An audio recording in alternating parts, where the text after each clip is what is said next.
Hello, good morning. Hello. We're going to get started. I think they heard me. They looked at me. Yeah, I'll get closer. Hello? Yeah, they can hear me.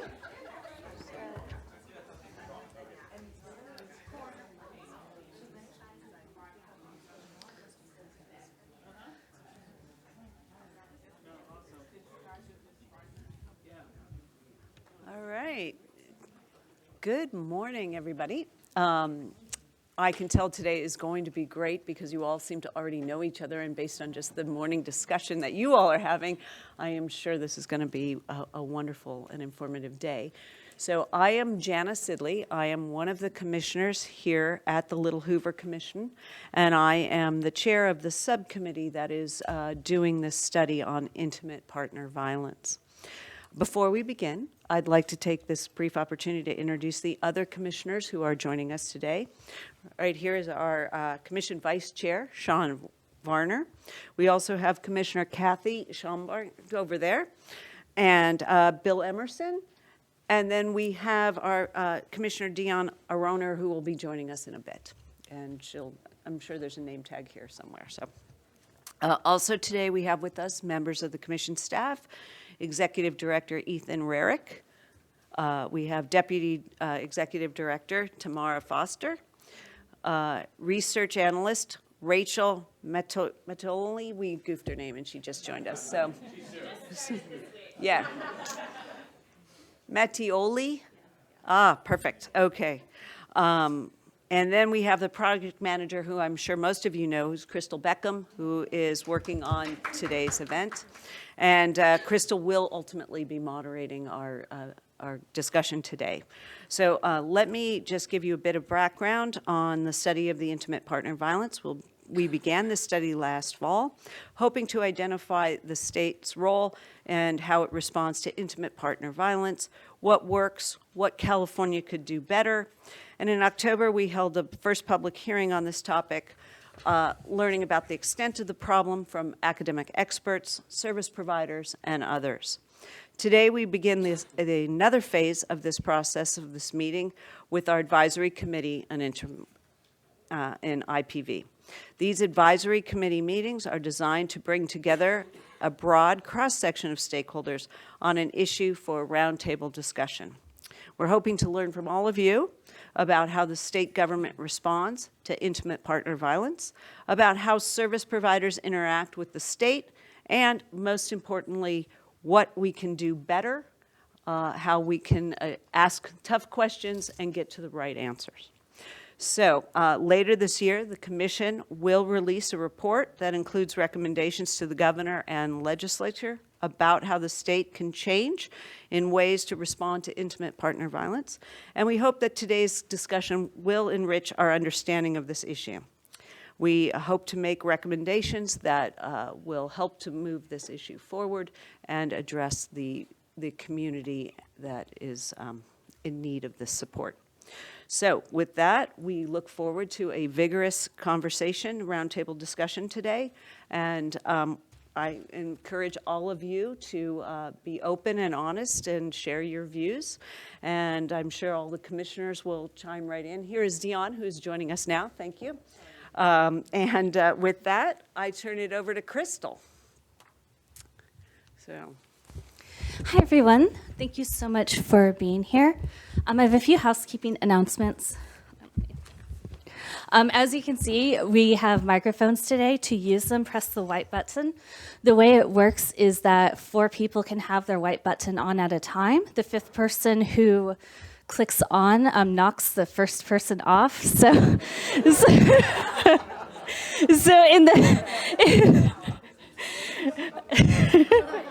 in the interest of letting people say their piece, please don't click on until you're ready to speak.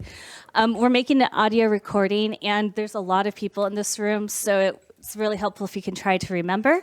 We won't, punish you or anything if you forget, but it's just helpful for everyone if you speak into the microphone.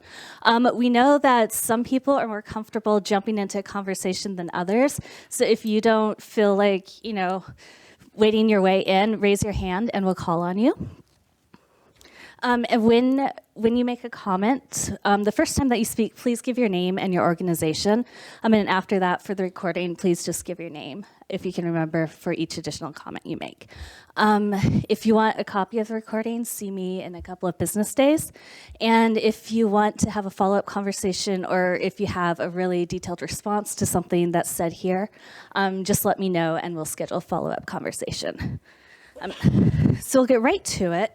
The question we're examining in this first session is how state government administered funding is and should most effectively serve Californians affected by intimate partner violence.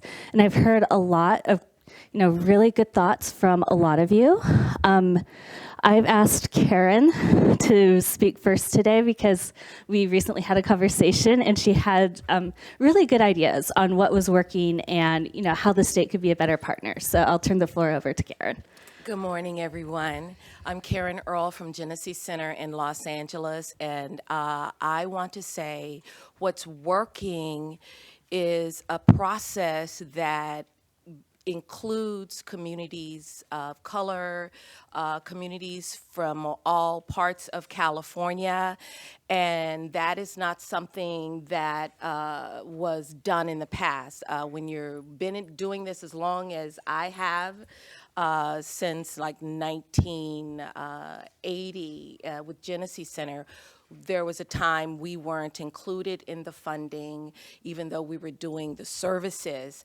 So what I know is working is the inclusion and the fact that we are invited to be in places where we can discuss policy on what the state can do and can do better. I think that's really beautiful. And I think what I see that's working also is the foundations like Blue Shield working in tandem with funded organizations to like marry the concepts of best policies.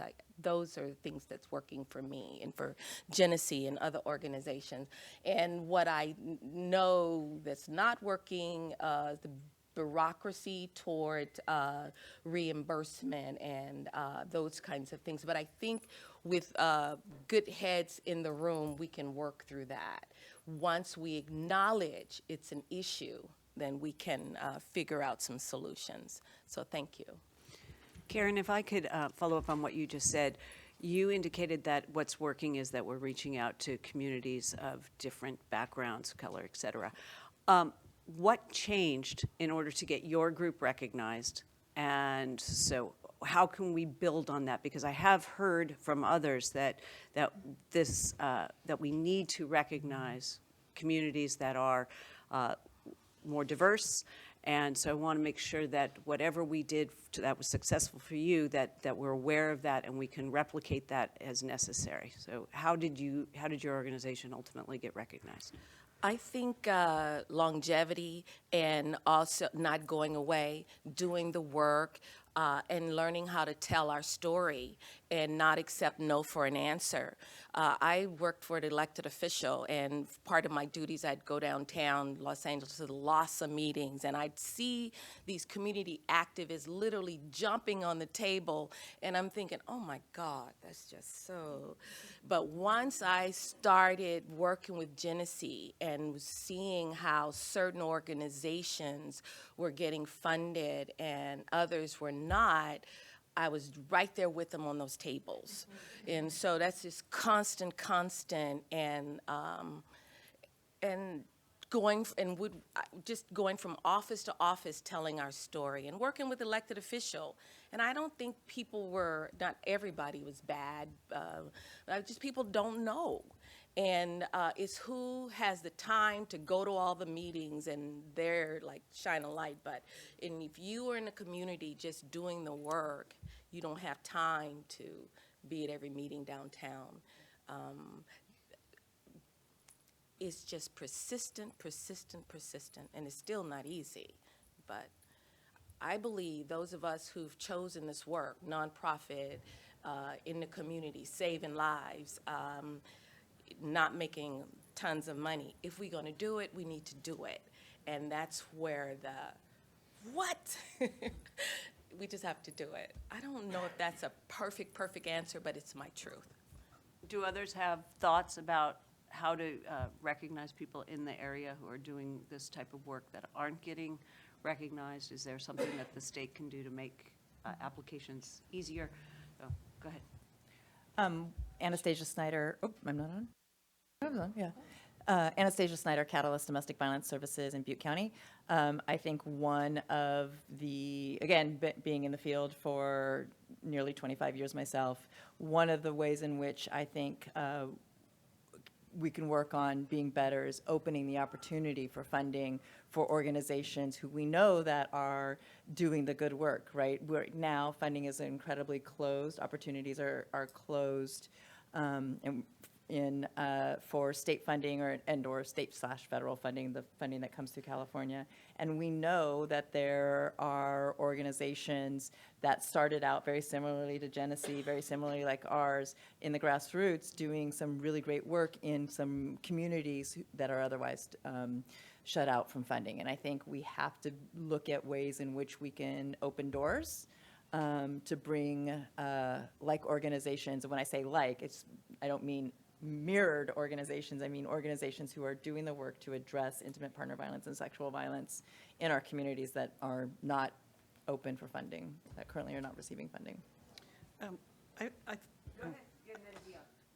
I think I agree with everything that's been said. Sorry, Erin Scott from Family Violence Law Center in Oakland, California. I think we need to be careful, though, to remind ourselves that the amount of funding that the state is providing for domestic violence out of its general fund is woefully inadequate. And right now, there has been an influx of federal funds via a one-time increase in the amount of VOCA money that was released, but there's no guarantee that'll happen again. So I think when we talk about expanding the pool of funded applicants, we don't want to be in a situation where we're fighting each other for pennies. So I think, having this conversation in the context of vastly expanded funding, and hopefully we can speak to dollar amounts at some point today. But the second piece of that, though, it goes to Karen's point about the bureaucracy, that is prohibitive for some of our smaller community-based organizations. So the bureaucracy of what the application process looks like, what the reporting process looks like, the number of times that the state comes to audit you, all of that is very burdensome for smaller organizations, and the reimbursement-based model. My organization does not have a shelter. We're about a $2 million organization. I always say we have lawyers instead of a shelter. But so we have no collateral, for example, to go out and get a bank to give us a line of credit. So there are a couple times during the year that are serious nail biters when, with the reimbursement piece, our cash flow is severely impaired. And we're bigger and more robust than a lot of other community-based organizations. So I think we have to keep these two things in mind, that we need to fix a lot of that bureaucracy in order to expand the pool. And then we also don't want to be competing with each other for insufficient dollars. So we really need to have the conversation in the context of a larger pot of funding.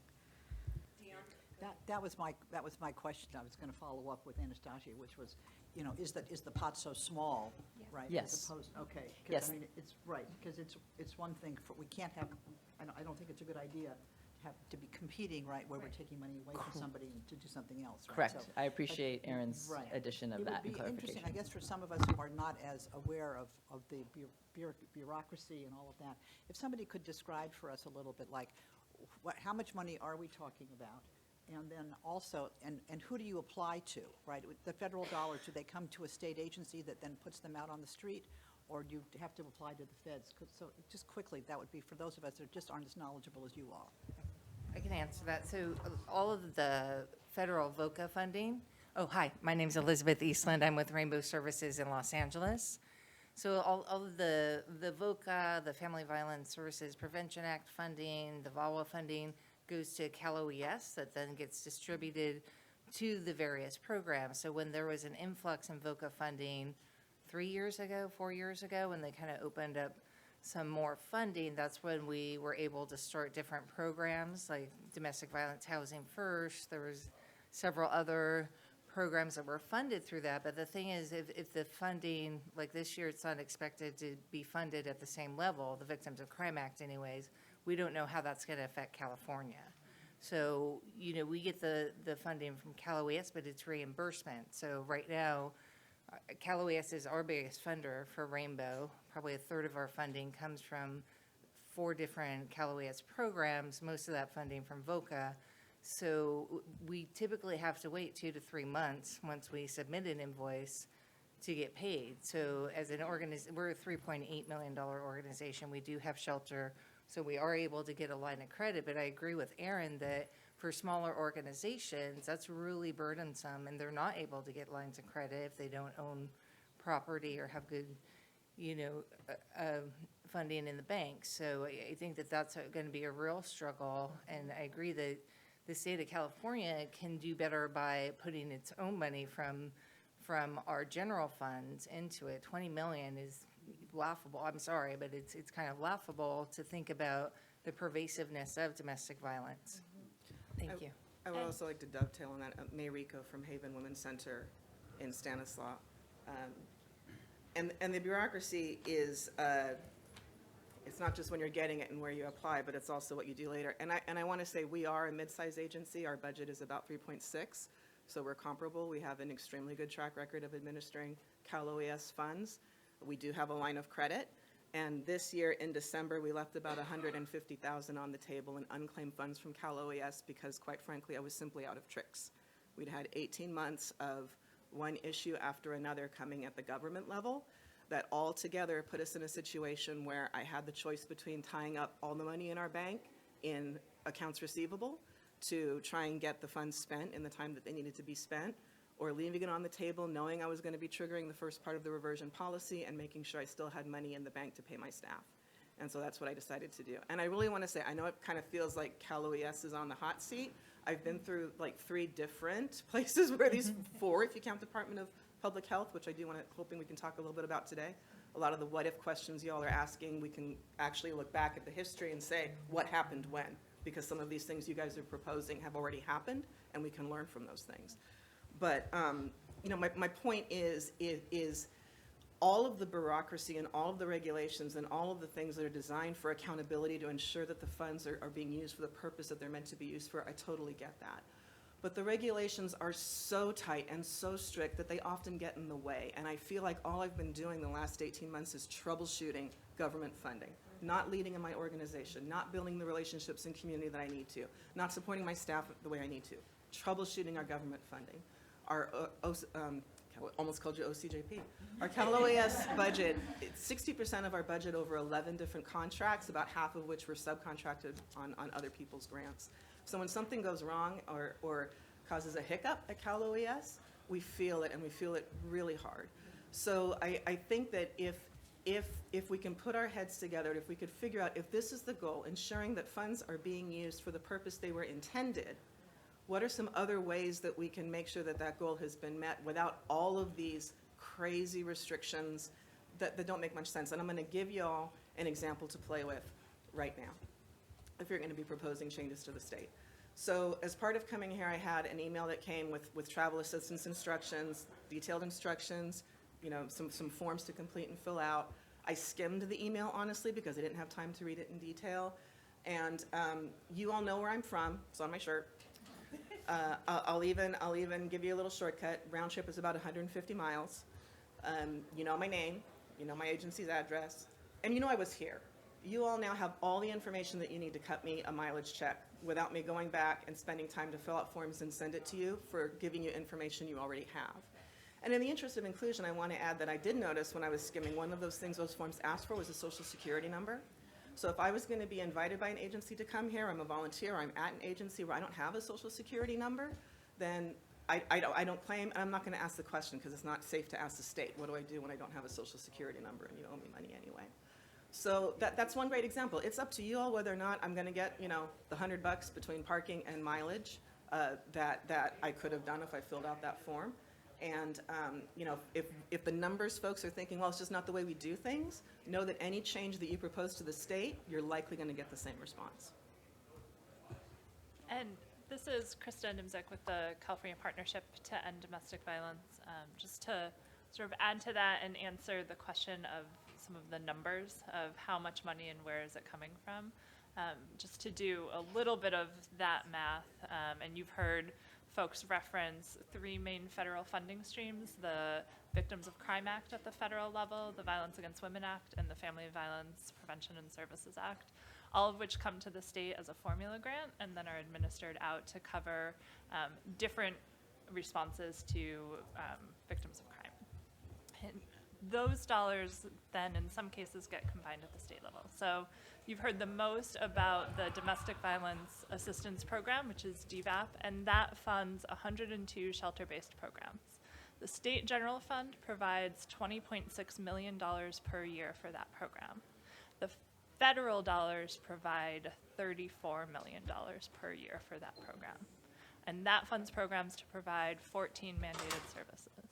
In addition to that, almost every competitive grant program that Cal OES administers comes from federal dollars for domestic violence responses. There might be, and Janine from Cal OES, you can correct me if I get some of those smaller state dollars wrong. Yeah. But essentially the state contribution is $20.6 million. We've gotten some one-time prevention money, which has been great. But there are tens of millions of dollars coming from the feds to help fund domestic violence housing first, legal assistance for survivors, transitional housing. And as Aaron alluded to, in 2015, those dollars increased. The Victims of Crime Act funding increased by over $100 million total to the state. I would say of what goes to domestic violence, because it's only one of the issue areas, was about $70 to $80 million, kind of overnight, that showed up. I thought it was a typo, but it was real.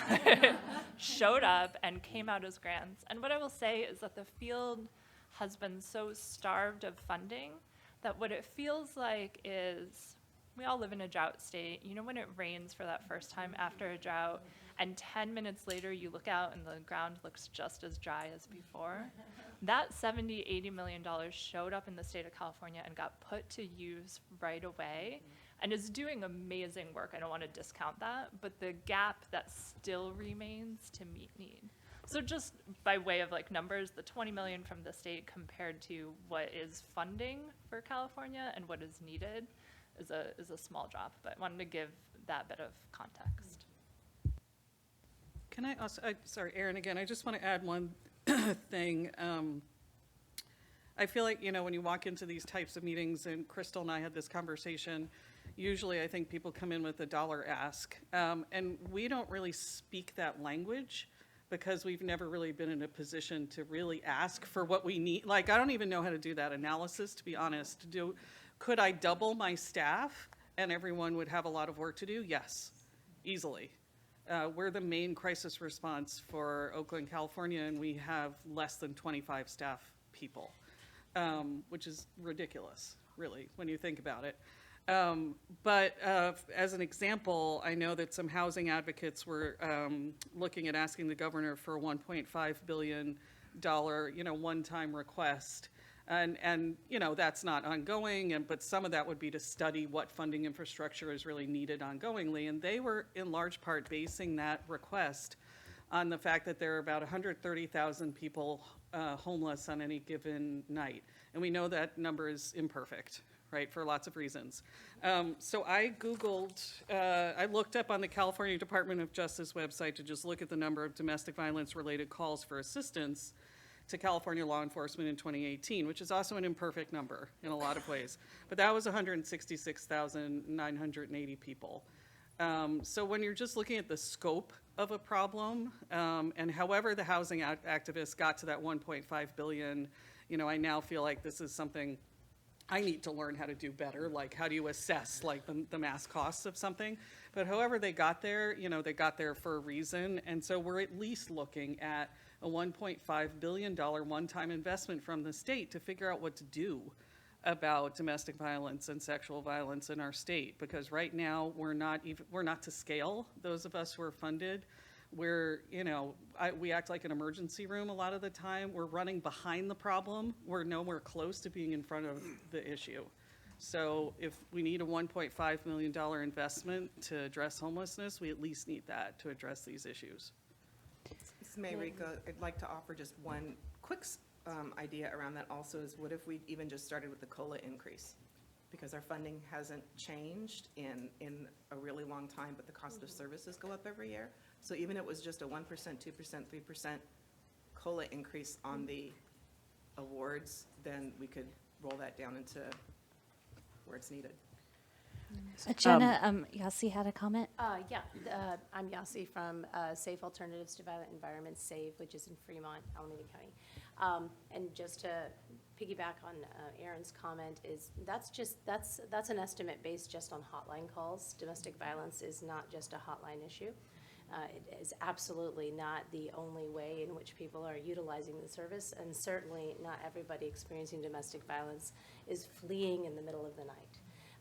And so I think, sadly, that it's the only marker that one could find in order to try and turn it into a dollars and cents is just a drop in the bucket for what the issue actually is and where all the gaps actually lie. Just wanted to make sure that was noted. So, first of all, I want to thank the two members from Cal OES who are here, Janine and Aaron. And this is not, today's discussion is not to say that you are not operating correctly or whatever. It is an informed discussion to see if we can help and help everybody else and make sure that this community is properly served. So I appreciate you here, and we'll call on you to participate, or you can raise your hand or however, but we're not here to point fingers at you.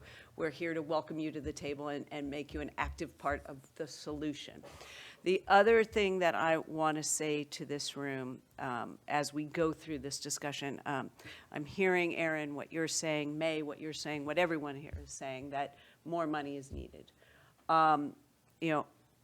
We hear you.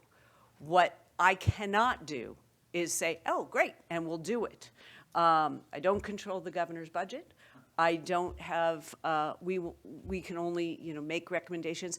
What I would like to focus on, I think what May just said about maybe just a cost of living increase, is a smaller increment, which is probably more digestible as a suggestion.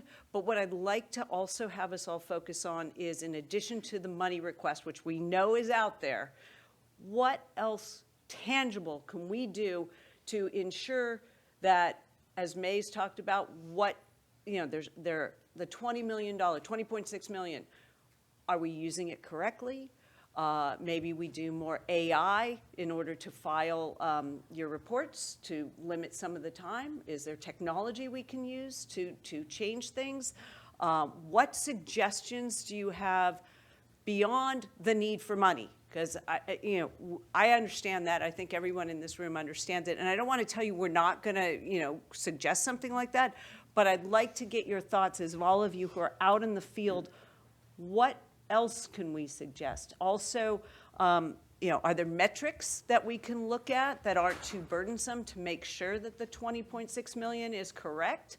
I do know the federal funding, as it was that one-time infusion. What is expected now in the community? Is that federal dollars are all going to go away? Will there be some residual? It was my understanding it was VW settlement dollars that increased all of this.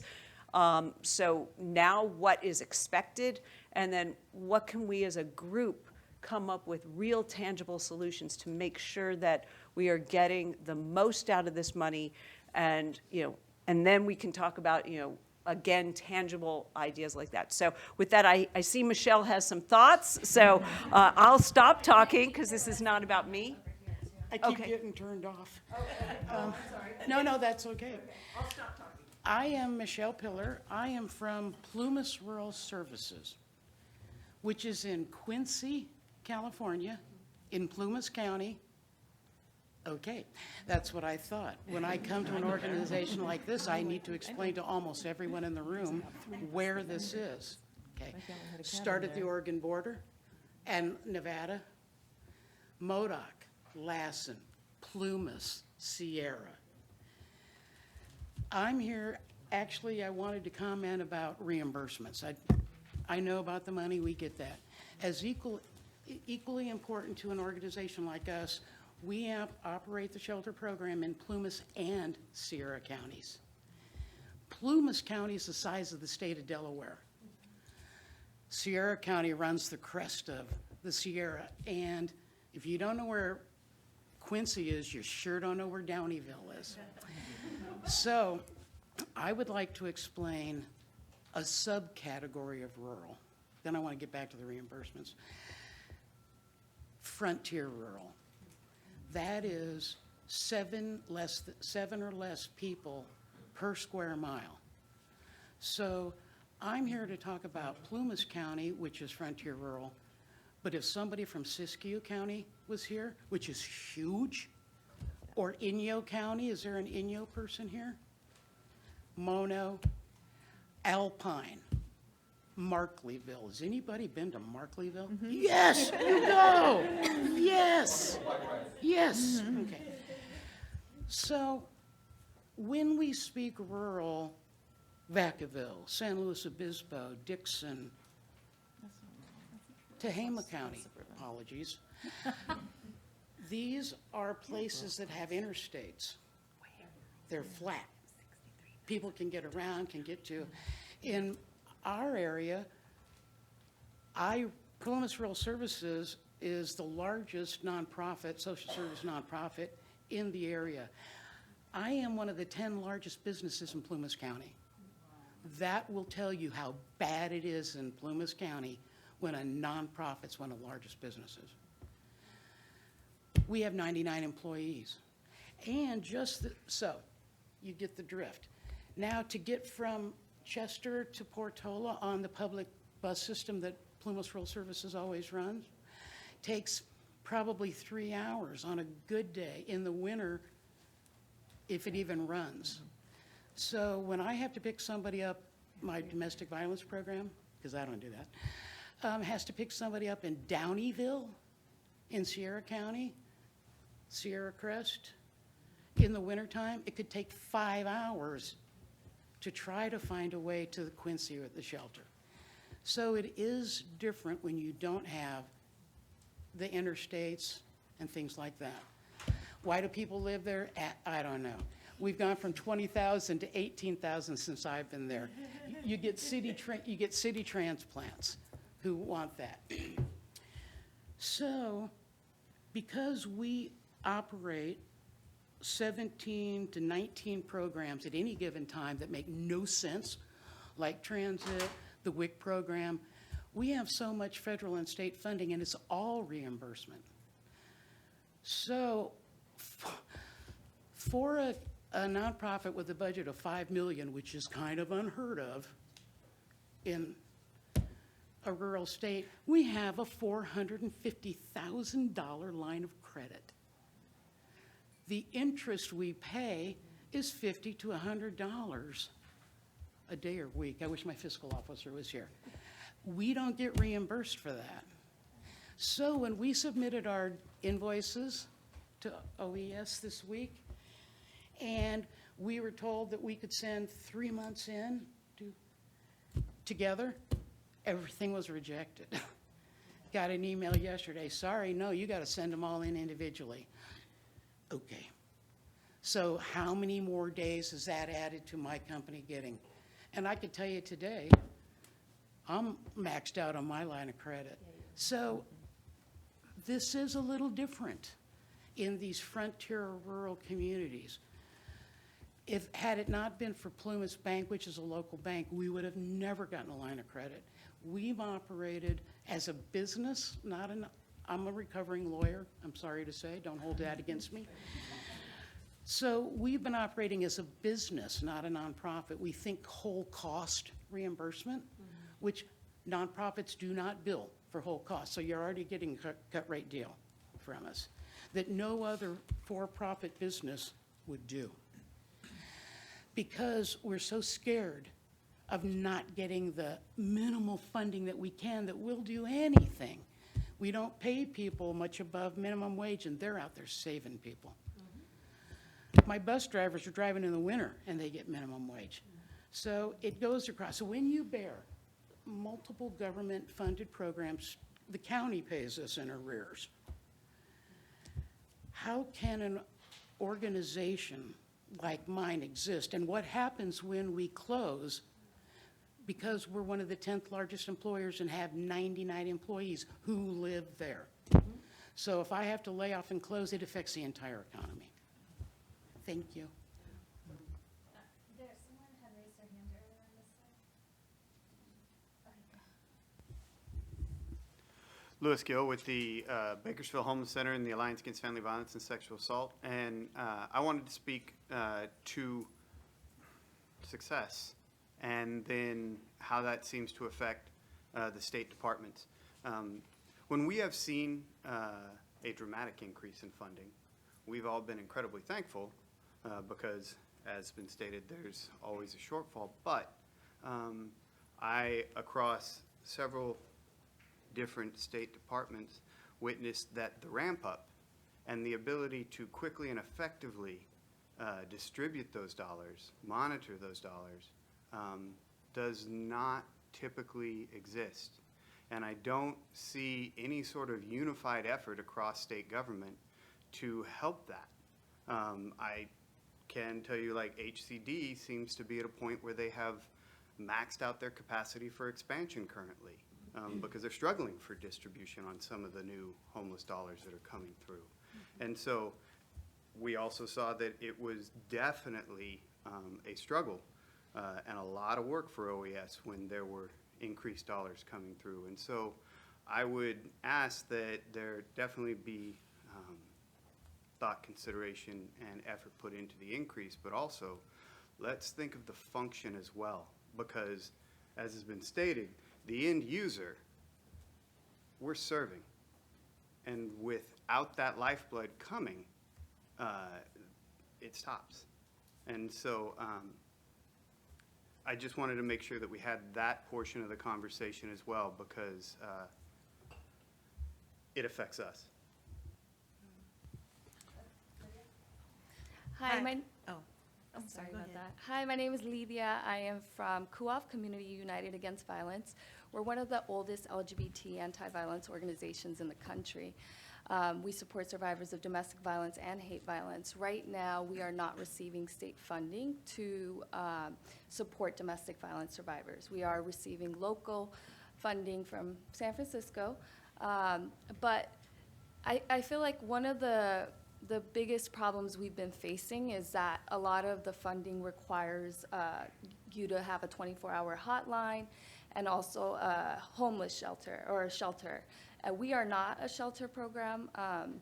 We do a lot of direct services and crisis intervention and prevention work, and I'm very glad to see Cal OES just released prevention funding.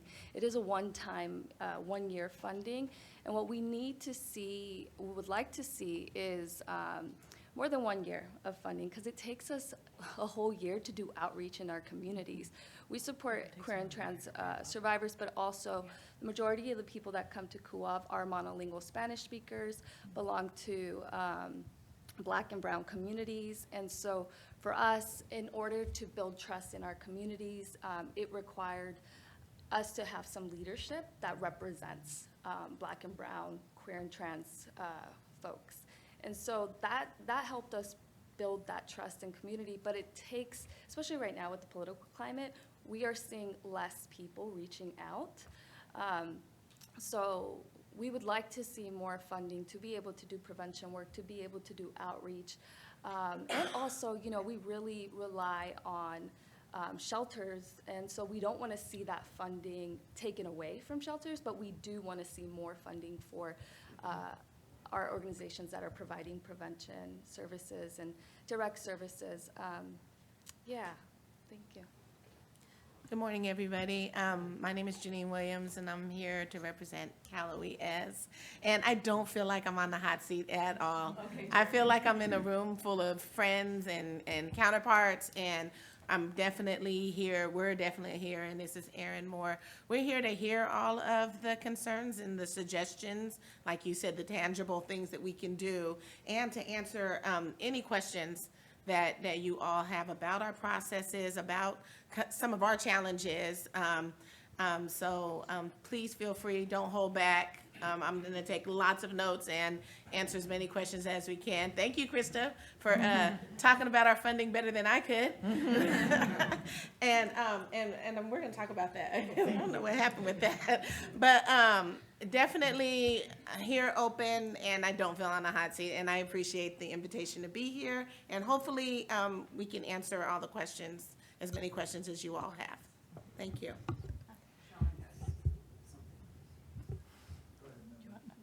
I just wanted to follow up on Louis and Lydia's comments and wondered if maybe we could, or Cal OES could consider a 2-year or a 1.5 grant period term, especially for new projects to allow the ramp-up time and the expenditure time? I'll speak to that a little bit. We did have some, kind of what people are saying, a lot of the stuff that we get, when we get funds and we get increases, we're rushing to get it out. We're trying to create a program that is going to be effective for the gaps in the across the state of California. And what we found with 2-year grants was that a lot of times the federal funding that we receive, it has 3 years of life on it, right? And so when we do 2-year grants and when people unfortunately are not able to spend that money, we have to try to figure out how to get that money back and get it back out before it dies at the end of those 3 years. And really the most effective way to do that is by having the 12-month performance period. And that's kind of what has been tried and true. You know, we received the ramp up in VOCA funds in 2015. And when that happened, we did have some grants that came out. And then we extended some. We had some that came out with 18 months, and then we extended them to 24 months. We've extended some for 48 months. But that's what we found happen, is that it doesn't give us enough time to get that money back in and back out if it's not spent, because we understand the challenges that May was talking about in terms of having that leftover money, and nonprofits have to decide what to do. And like she said, running out of tricks.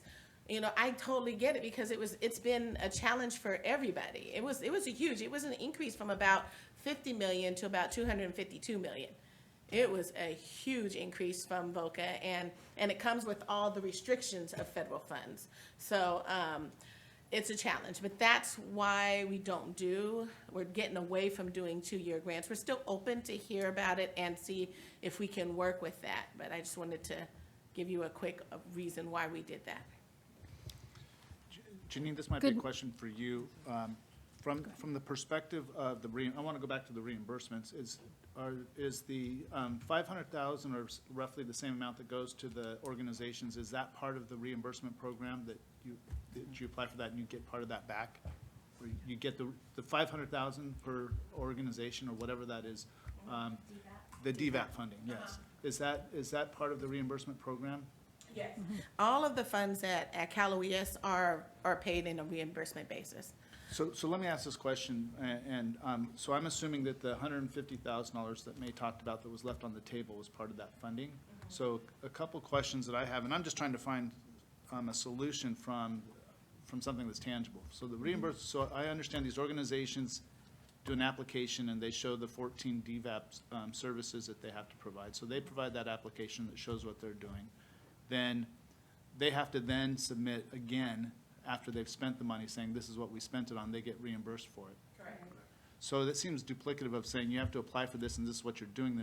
And then they have all these audits. Why wouldn't the program just be, this is the funding, here you go, as long as you're providing those services, we're auditing it, so we don't leave that money on the table. And then that money that's left on the table, what happens to that, to those funds that don't get utilized as May's organization? So the state of Cal OES, the state of California also gets their funds from the federal level on a reimbursement basis. So what we do is that we receive the request from funds from all of the subrecipients that we administer funding to. And once we get those requests for those funds, we submit a request to the federal government for a drawdown of those funds. So those funds are not all the time sitting here in the state ready to be pushed out. So that's the process, and that's why it's a reimbursement process, is that, yes. So we do have where we say, we'll give you this much, we can allocate this much money to you to provide these services. All of our nonprofits come in our agency on a monthly reimbursement basis. So the way that's supposed to happen is that they provide the services with funds that they have, and then they submit a request for reimbursement and a request for funds, a report of expenditures and a request for fund, that's what we call it. And they're supposed to send that in after those 30 days. And then Cal OES has 30 days to process that request. And then the state controller's office has 15 days to process the payment. And it doesn't include mailing time. So that's the time frame that everybody is referring to.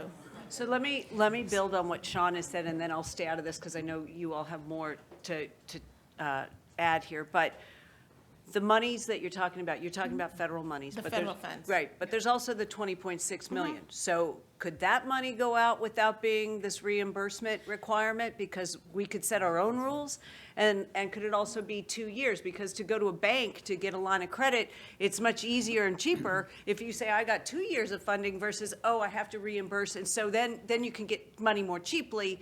And we have more control over California dollars than we do over federal dollars. So can we split, can there be a split of how you do it? So at least there's some guarantees of money. So I am not the person to make that decision. However, but let me put it into perspective. But I can put it into perspective for you. Okay. In the Victim Services branch, we have 1,200 grants and 90 programs and 75 people. In our budget, our grants processing unit, and our grants payment unit has about 5 people. And then we have our budgets unit, and so that's a lot to do 2 different processes in terms of, I'm just putting that in perspective. So that's why we try to keep everything in Cal OES, and we have worked hard since we've gotten that increase in funds to try to to streamline all of our processes. So that's why we don't have different processes. The subrecipients are able to ask for an advance as they are going into subaward grant agreement in the beginning of the performance period. But the way that process works, it can only be state funds, and they have to pay it back in their first 3 months of requests. So that's just the process that's in place now, and I'm not saying that it couldn't be changed or anything like that, but we try to streamline everything because of the amount of grants that we're dealing with and the amount of people that we have. And we have hired a lot of people since we've got the increase. I think we had about, I want to say 30 to 40 people before we got the increase in all these programs, and that's why we're up to 75 people. Good morning. I'm Jeannie Spur. I'm from Empower Tehama. We're also a very rural community. And I wanted to, as far as some of the concrete things, I'd like to suggest electronic payments. Because that would be helpful in the timeline. And I also would like to point out that this is, Janine, I hear you guys are doing amazing work, but let's look at the real world, why we have some of the problems with ramping up. Number one, we have very low unemployment right now, so it takes a while to fill positions. Now, if you're in a small rural county, you have very few applicants. It takes even longer to ramp up. So there's a piece of that problem. So then if you think about, in my opinion, what we need to be really focused on in any decision are 2 things. Number one, sustainability, because we absolutely have to have these services for the next generations until we can turn all of this money into like a big party, because there is no domestic violence. But the other thing we need is to make sure that we're providing effective services. And I think that this is something the partnership is really critical in, and that is they provide technical assistance. They have a lot of training. They have a lot of ways to bring in those people that are on the margins, the other organizations that may not be state funded, those of us in rural communities, those of us in frontier areas, those of us in cities who still have tribal, it's just that the partnership is a key player in this because of the bringing up that effectiveness of services. And so I want to look at both of those things. And then as reimbursement is really a part of sustainability, because getting a line of credit and paying interest is not a best practice for sustainability. And I'm not sure, but I don't think interest can be reimbursed by a grant. So if we're really looking at sustainability, none of us have the ability to pay the interest on that, and we shouldn't be paying the interest on it. So I think electronic payments is one way that, that we could help speed that process up. And then again, one more thing about the real world and why it is impacting the reimbursement and how that reimbursement impacts our sustainability is the fact that we live in a state that's practically always on fire. And Cal OES is frequently they're deployed. I mean, they're doing the best they can, but you can only do so much with, a greatly reduced staff force. So I think we just need to be really cautious and think about those two things, that sustainability and the effectiveness of our services as we look at money, so that we can put the money in the right place and continue to build organizations, whether they're currently funded or not, so that we can have that strong safety net within the state. Maricela Rios-Fels with Human Options in Orange County. I also wanted to say, I think that obviously there's a way to draw down money from the federal government, and even just implementing a drawdown system in the state would be extremely helpful because we get cash. Human Options receives funds from both federal government and the state. And so I can submit a reimbursement every 2 weeks if I wanted to, or weekly if I wanted to draw down, and I get the money within 72 hours. So even having a drawdown system with the state would be extremely helpful because it would cut down the mailing time. But not just from a reimbursement perspective, reporting, being able to report online and do all of our submissions online, I would think would help all of the nonprofits as well as the state.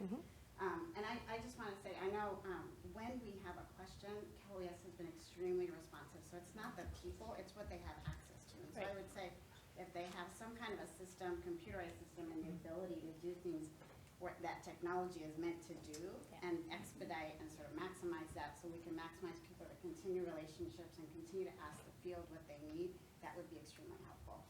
And then I also wanted to go back to multi-year funding. I think being able to count on and rely on, we know that this is projected for the following year, helps us ramp up the services and maintain, because to lead an organization where your staff are unsure whether they're going to have a job in a year is incredibly difficult. So to the extent that you can do multi-year funding, that would be very helpful. And to be able to look at it from a perspective of, if you are seeing that the spend down is not happening at organizations, an ability to reallocate those funds to another program within the state that can would be extremely useful as well. Okay, I think it was Elizabeth, Aaron, Yossi, and then Krista. Thanks. Elizabeth again from Rainbow Services, and I echo everyone's comments about multi-year funding and looking at electronic payments. One of the things I wanted to share is that in Los Angeles, we have local homeless dollars that came out several years ago, and one of the things that homeless organizations, including DV organizations, really advocated for was 3 months upfront costs. So you get approved for a grant, you get 3 months of upfront costs for whatever you're doing. For us, it's transitional housing that we're using that funding for. So that helps us kind of get ahead and not have to rely on using our line of credit. So I wanted to share that. Thank you. Yeah, just, sorry, Aaron again. This wasn't what I was going to say, but since you've been mentioning the ability to draw down remotely, I actually drew down this morning using my phone as a hotspot on my laptop. So for a small agency, for me to be able to do that and be at this meeting, and, it's huge. I couldn't put the check together and mail it properly with the same ease, so, because we have direct federal grants. So I guess I actually have a question for Cal OES, and maybe this is part of the DVAP conversation, but since we don't have a shelter, I wasn't part of that conversation, but could we do 3-year grants? Because that mirrors the federal timeline, and those of us who have the direct federal grants, we commonly get 3-year grants. So I'm just wondering if that's, I get the difficulty with 2 years because it doesn't match up with the feds, but could you do 3-year grants? And I'd like to build on what Aaron's just asked. Your concern, which you've said, is to not waste money, and so, you know, if a grant's not being properly used, is there data that shows how much money you take back? And so is it a real problem or is it a perceived problem? Yes, we have the data that shows how much money is reverted every year. And it's a little bit of both, because right now, the way we're operating, it's real because it comes back and we can get it back out. In terms of what we give back to the federal government, last year for VOCA, as an example, for the VOCA funds, we gave back, I think, less than 5% of what they gave us. But that was a lot of work. That was work over 3 years. That was work based on, you know, the smaller time frames and bringing money in and getting money back. So we wouldn't know how real how that would work until, you know, of course, until we tried it. And that's a lot of the things that we do at our agencies. We try it and then we see how it works, and then we try to make it work better. So it's something I'll definitely take back to my boss, Lee. She couldn't be here today. One thing I did want to say is that we just started a pilot program to receive 201s via email. Now we can't speed up the process with the state controller's office, and we can't make the state controller's office submit electronic payments, but Cal OES just started. Is anybody here part of that pilot program? Yeah. Okay, so we have one person, and there's about 23 sub-recipients who are part of that, so we're trying to address the time frame by having everybody submit it. And so this pilot project will go on for 3 months, and we're gonna work out all the kinks and then hopefully move all the rest of our sub-recipients onto that. So at least Cal OES will receive the 201, the request faster. When it's email, are you just sending in a PDF of something, or are you filling it out so nobody else has to touch it? Literally, we got the email, I think, yesterday indicating that we are the involved in the pilot project. So because I was here, I have not had a chance to look at what it entails. I forwarded it to our administrative director, so I don't know yet. Understood. Okay. I can tell you that what we're doing is that we're allowing the 23 sub-recipients to turn in their requests for funds as a attachment to an email, a PDF attachment to an email, signed. They can submit as many as they want, and we'll process them. So, and they have to do them for all of their sub-awards, not just one sub-award. But you guys are still going to have to touch it. Oh, yes.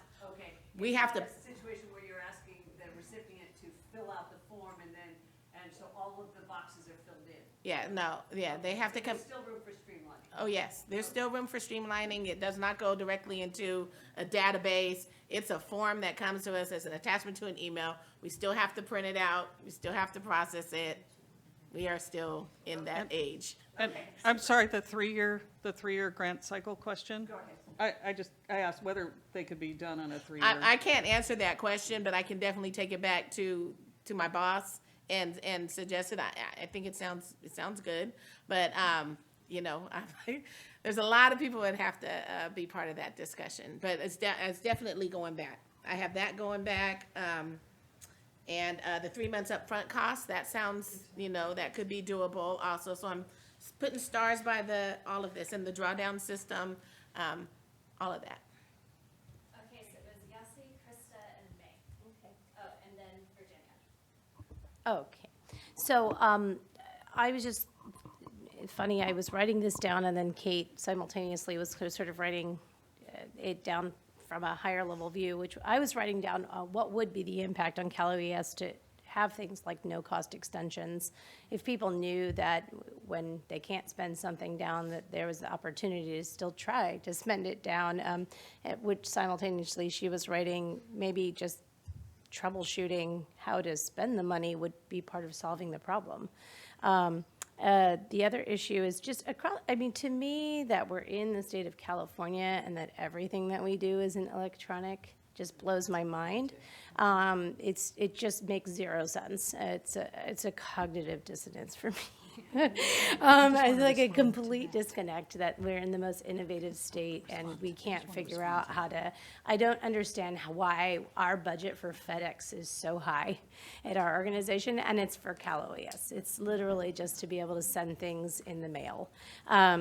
I'm looking at things like the other issue with, I really want to emphasize why a 12-month funding is so difficult when you're trying to hire someone and, you know, let's be honest, most of us underpay for the roles that we are trying to hire. And so it becomes very challenging, particularly if, I can't speak to rural challenges, but I can speak to the difficulty of trying to hire people who are of the communities you serve.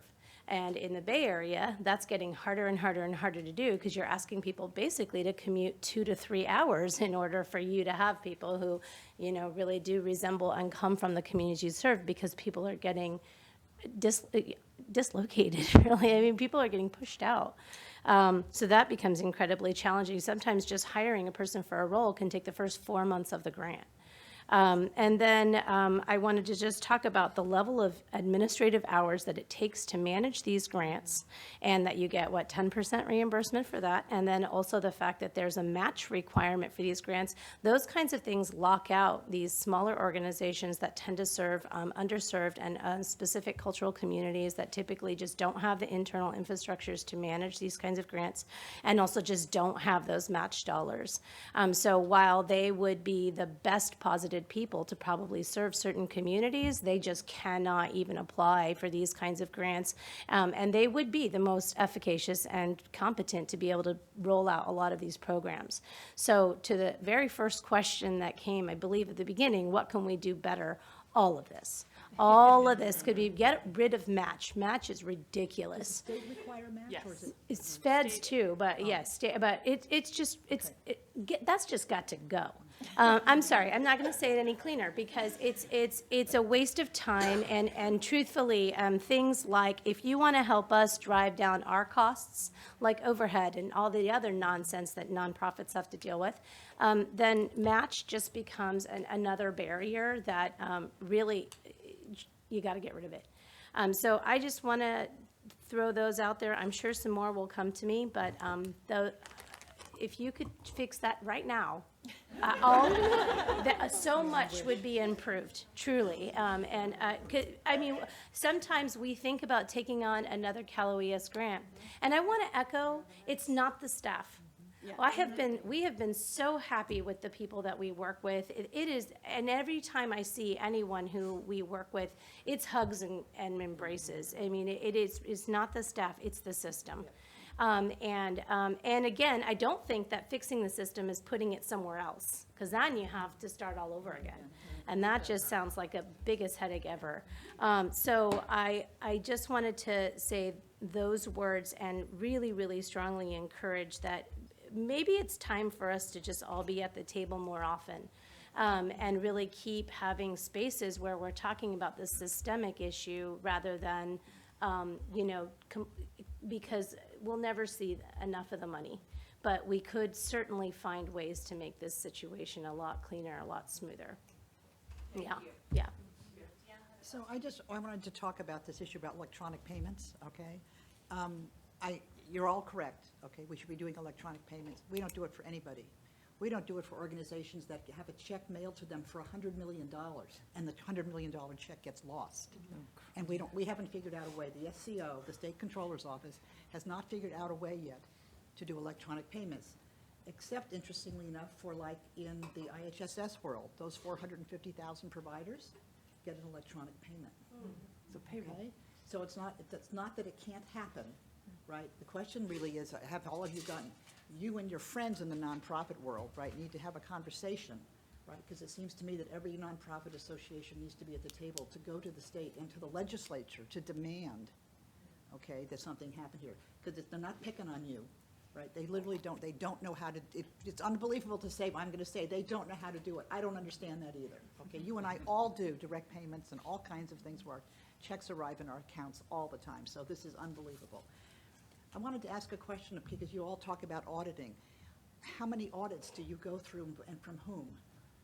Do you have both state and federal audits? Yeah. Yes. Yes. Okay. But from so Oh. for example, like our organization, we have our single audit. We Right. have there's the potential for Cal OES Yeah. audit. Many of us get HUD, COC funding, so there's monitoring and audits there. Many of us get Medi-Cal. If you are receiving funding from a municipality, we receive funding from 3 municipalities, and we're audited every single year. Oh, And we can't, even though it's all CDBG funds, Right. we can't say, Can't use combine this, them. use this, use this. And then many of us get a workers' comp audit, right? Every year. They come and, Yeah. yeah, so. And no one pays for the cost of the audit Right. generally. And the audits, the bigger they are, those are expensive. They're no longer a $10,000 or $15,000 item. We're talking 40, 50 and up. It's a significant amount of money to require and not really include in a reimbursement. And I just wanted to, while I have the mic here, sorry, I stole it from you. I wanted to talk once more about the sustainability of this, that as Yasi mentioned, the reality of a well-run program requires administrative overhead, so to speak. It's not really overhead because we're all out there working in the programs. It really takes a high level of commitment of administrative oversight and networking within the community to make our programs work well. So to be able to be reimbursed for more of that would be really helpful. And I also wanted to mention what several people have mentioned. I don't think it's right when we're out there saving lives, literally every day. I don't think it's right that we are known for having some level of pride in the fact that everybody who works for us is basically eligible for, assistance. That is not right. We need to be able to pay people a living salary and actually a good salary, because what we do is hard. There's a high level of burnout, and it's really critical that we turn this around, that we don't continue to value being low paid, that we switch that around, and the ongoing funding is what's going to make that actually happen. Because every time you have to be competitive, if you want to be really honest with it, to be competitive, the less you pay your staff, the more competitive you are. And we need to have better qualified staff and long-term staff, because overall that is a lot less expensive than hiring lots of people with that turnover. So And it causes less trauma. much less trauma. Much less trauma. So is Krista, Maeve, and Virginia? Krista, you're first. Okay. And we'll add Orchid in as well. So I'm really glad Yasi and Jeannie spoke before I did, because they said a lot of what I wanted to say. But a few things to go back to. On this question of multi-year grants, I just want to name that there can be a difference between the grant period and the reporting timelines. So for example, we have federal grants that are 3 or 5 year grants. We know we have that funding coming in for all 3 or 5 years. I can hire someone and have them relocate to Sacramento knowing they've got a job for 5 years. I still have to do annual or semi-annual reporting, which gives the administrator, for us it's the feds, but for Cal OES it would be that assurance that we are in fact doing stuff, we're using the money, we're moving forward. But it allows all of us that security of knowing for 3 years, 5 years, we've got this money coming in. So I just wanted to sort of name that on the multi-year piece, that it doesn't have to be a multi-year grant with no sort of oversight during those many years. It can be balanced. COLAs and cost of living increases. I think what's important to just keep in mind for everyone, as all of you around the table know, is that when these grants come, they are usually for the same amount for a period of time. So for example, I can say at our organization, we have a CDC grant that has been the same $410,000 per year for the last decade. I can't pay my staff the same amount now that we were paying in 2010. And when the huge VOCA increase came to California several years ago, I really want to applaud. Cal OES did a lot to encourage folks to increase salaries, and even within the very first year of that money coming back, within the domestic violence assistance program, 20% of the money roughly went to salary increases for programs. So immediately programs put that to use, but it happened once, right? And I think all of the money probably could have gone to that, but there were so many other needs. So I just want to like name that need. With the match, just to go back to that, the state does require a match on the 20.6. It's a 10% match. It is written into the penal code, so it will require legislative change, I assume, to do, but that could be an easy thing to do even through the budget. And then everything about how much we spend to mail things. Also with that requirement is the requirement of live signatures. And everyone in this room deserves a vacation. And the fact that like executive directors and finance folks can't take time off to make sure billing happens or has to juggle all of that is a real fun sustainability challenge. Yeah, maternity leave. But is right? this new pilot the new pilot gonna require electronic signatures? I mean, actual signatures? No, we're accepting electronic signatures, scanned signatures, yes. Somebody would have to sign it. Yeah, it has to be signed. Yeah, no, but It has to be signed, yes. That I get. But trying to But that's different than coming back into the office from a vacation to actually, put your pen to the paper. And just one other piece I wanted to lift up, because the funding comes through Cal OES, which none of us are looking to see change, there is the reality of Cal OES staff being deployed when there are natural disasters. And this is genuinely just a question I have of, can't OES exempt the grant management team from natural disaster response so that staff that are responsible for processing those payments, and also just by sheer nature of timing, we see this happen a lot, that fire season also corresponds with grant award season. And so getting grants, applications reviewed and awarded comes at a time when most of the OES team, if it's a hard year for California, is deployed. So I know Janine, I'm looking at you because we're across the table, but I don't expect you to be able to make that decision. But. Just real quick, I know other people are in line to speak. I actually have internally advocated for our grants processing unit to stay intact when people are being deployed. And we also look to keep a certain amount of people in the office when it's being deployed. Unfortunately, the longer the disaster happens, the more burnout in the field happens. So people that go out initially, they can only be out there for 2 weeks.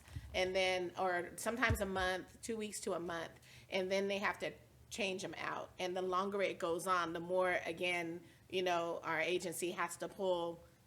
We go 24 hours. We have 24 hours. We have an A-B shift. Everybody works 12-hour shifts.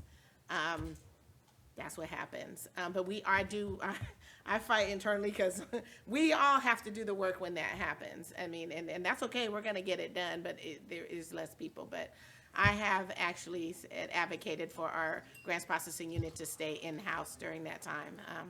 We did, we did good this year, but the other one thing I wanted to say about match is thank you for talking about the state, but on the federal level, you got to take that to the federal level because the federal level, they're requiring that match, and Cal OES has worked hard at that also because we've gotten to the point where we are able to waive 80% of that match, and we're approving it in-house. We used to have to send it to them and get approval, so we're working on the match also.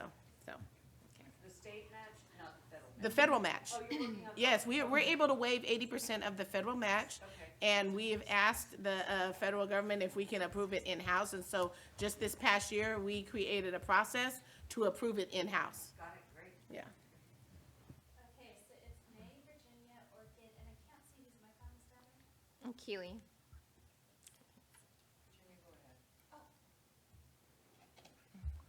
Virginia Duplessis from Futures Without Violence.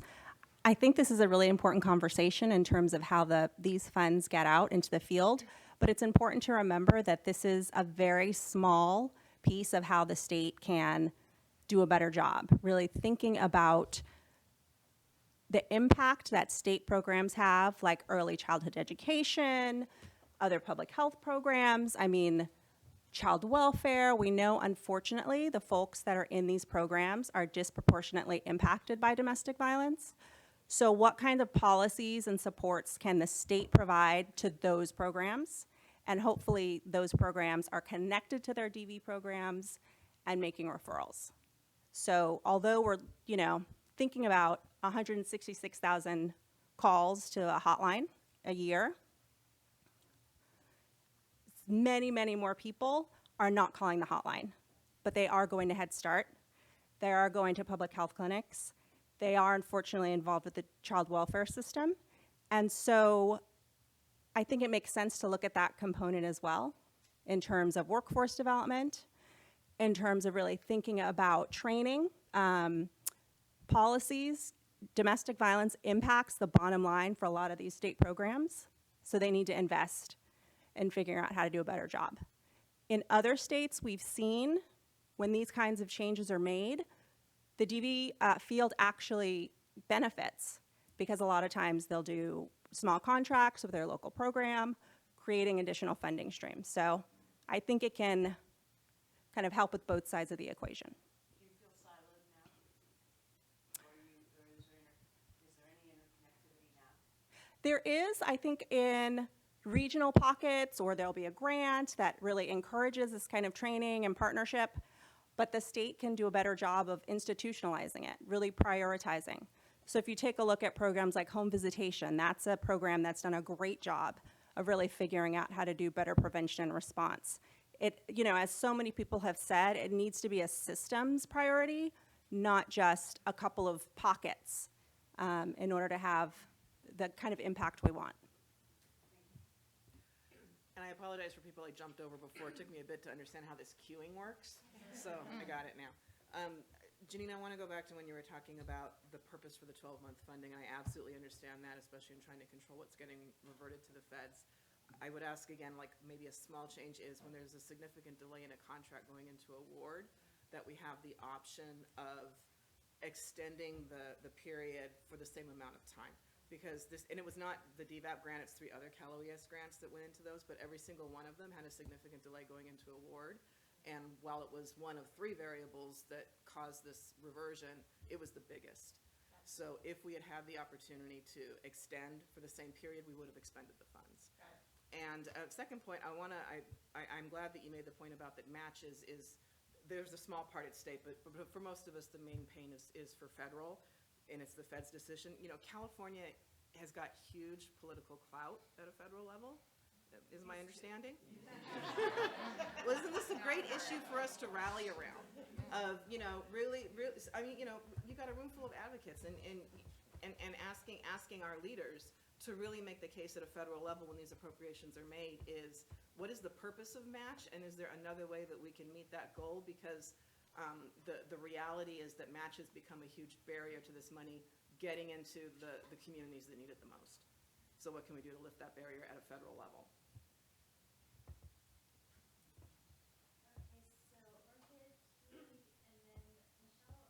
Angela. Hi, I'm Orchid with Asian Women's Shelter in San Francisco, and I wanted to say a couple of points about who we are, where we work, who we partner with our Cal OES funding, and how I think incentives can be built in to support more partnerships to help bridges get built across communities, old and new, established, less established, better funded, less funded, eligible, not eligible, etc. So Asian Women's Shelter, we are in San Francisco, and we predominantly work with people who need to be in San Francisco for limited English proficient job opportunities, but can't afford to be in San Francisco, obviously. Nobody needs to say anything more about that. And so we have, we're in a place that where people speak 220 languages. We'll get new data in just a short little while, but they already spoke 220 languages 10 years ago. And everybody, like we know, everyone in here knows, everyone is experiencing domestic violence. Everyone has people in their community who try to make cultural excuses for that violence as if it's normal and don't mess with it. And every community has people who are absolutely against it. They just might not all look the same, be as loud, have a shelter, etc. So, so at Asian Women's Shelter, with our money, we have been eligible. I don't know if this is, do I need to lean into this? I feel a little, I have a long upper body, short legs. So,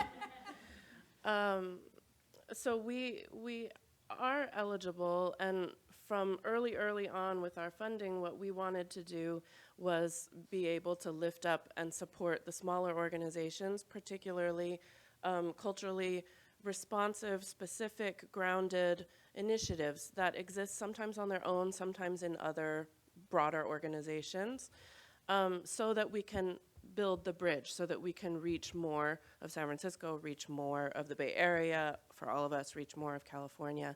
And it was mutually beneficial. It wasn't, oh, AWS, the angel, partnered for no benefit to ourselves. We did have benefit. There were things that our partners could provide that we couldn't provide. And together we met the requirements. And we could feel good that if those organizations eventually did get the capital, eventually did want to take some steps that they grew to be able to meet all of the requirements on their own, great, go do it. But until then, we can partner together. The tricky thing with I agree with everything that's been brought up about these aspects that make the administration of this funding so dismal. I mean, it's really, I like charts, I love arithmetic, it's a little stereotypical, but I really love it. And this is just not, it's not an okay level of time being spent on this. We have lots of people with so many charts, so many systems, and it is so much staff time that it takes to do a good job. And so what all those barriers and challenges do is they decentivize reaching out more. They make you scrunch in tight and just try to get it done. And then the idea of going that extra step, the idea of finding the people in our communities who have nowhere to call, the people who don't know that we exist and are facing domestic violence in apartment buildings that they live in every week, for every night. We don't reach out, and the idea of adding that extra administrative piece just feels totally unmanageable. And on our end, it's become more unmanageable, even though we have an incredible commitment to do it. So I wonder how we can have recognition of the particular role that current funded agencies have as bridge builders, the particular power that we have to be able to build those bridges, and to incentivize it to actually happen by recognizing how many of these administrative burdens make it very unlikely to happen. And when I think about, the ways that our organizations are viewed, the ways that we talk about ourselves and respond to questions about how valid we are as a recipient of donations based on what the percentage overhead is, as if there's a comparison in our organizations to, I don't know, Cal. I don't want to make anyone look bad, but there's no comparison. And I often think of us as like our organization. If you think of sort of the single parent who's engaging in CalWorks, at the organizational level, we're the single parent. On CalWorks, just that the administration is at tiny increments of time. Multiple, people have said, we're local funding, state funding, federal funding through state through state, all of it. The differences are so intense, and the repercussions for messing up are just fraud. How many times have I lectured about fraud, not by California, by the feds, on and on and on. And so the risks are very real, and then we're in the position where we're not the for-profit agency. We're not agencies that operate on 50% of our budget coming from earned income. We're not in that place. So we're accounting for every single little tiny piece, and then it's like if we forget to note down that we got the $20 from our aunt for Christmas, we will be penalized. I mean, you know what I mean, from the single parent to the organizational perspective. So again, in that environment, that environment sustains disconnection with smaller communities, disconnection from groups that really, really want to and already are, like was brought up about Kuov. I'm not talking about new places that are literally thinking of the concept of women's equality, you know, for the first time, but don't want to tell their board members about it yet. I'm not talking about those organizations. I'm talking about people who are already doing incredible work with people, survivors of violence of all ages. I think we can do a lot better and reach a lot more people and inadvertently actually make California, I mean, I know this starts to sound cheesy, but I believe it, make California, pockets of California, more connected across difference than otherwise.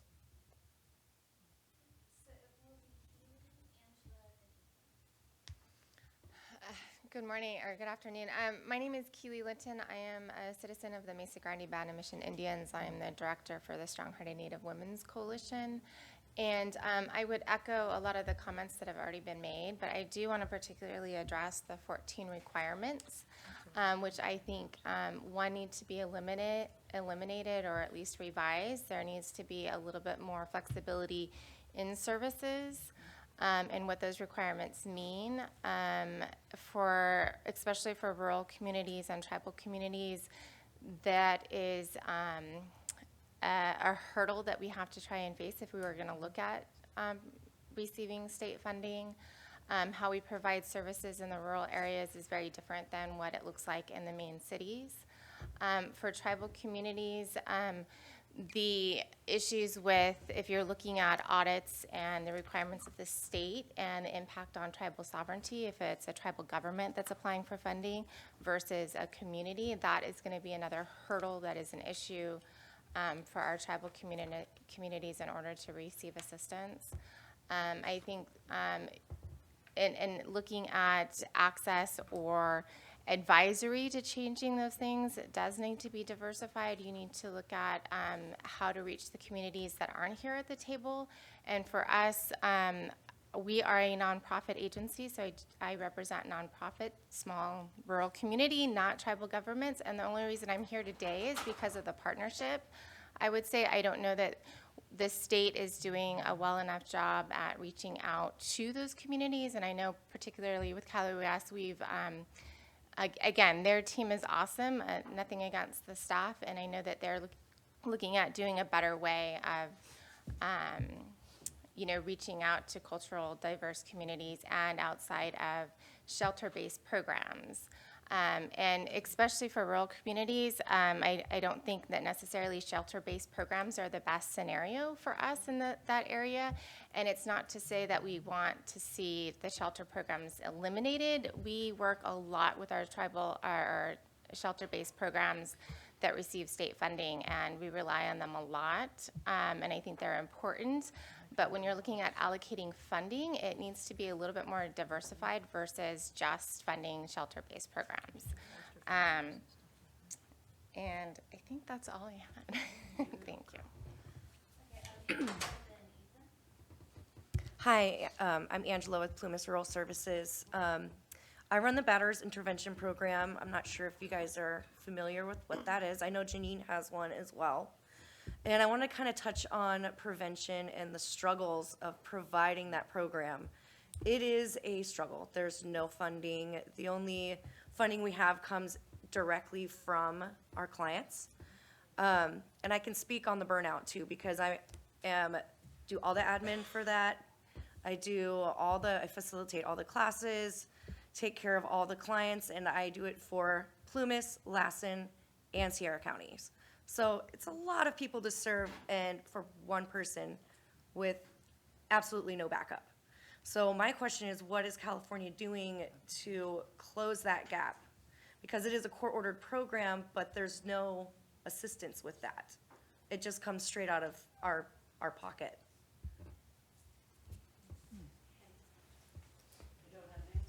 Okay,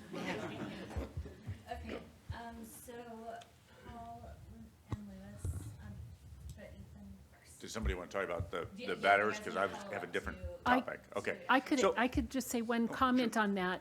In our community, we recently got some funding through Prop 47 that will address the batterers treatment and be able to do that piece, work with the entire family.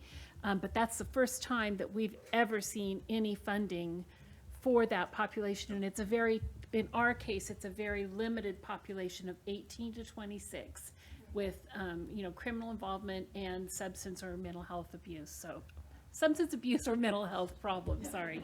So that's the only other option I know, and I know those are through a completely different funding. In our community, substance abuse is a big problem. With rural communities, that's what people turn to.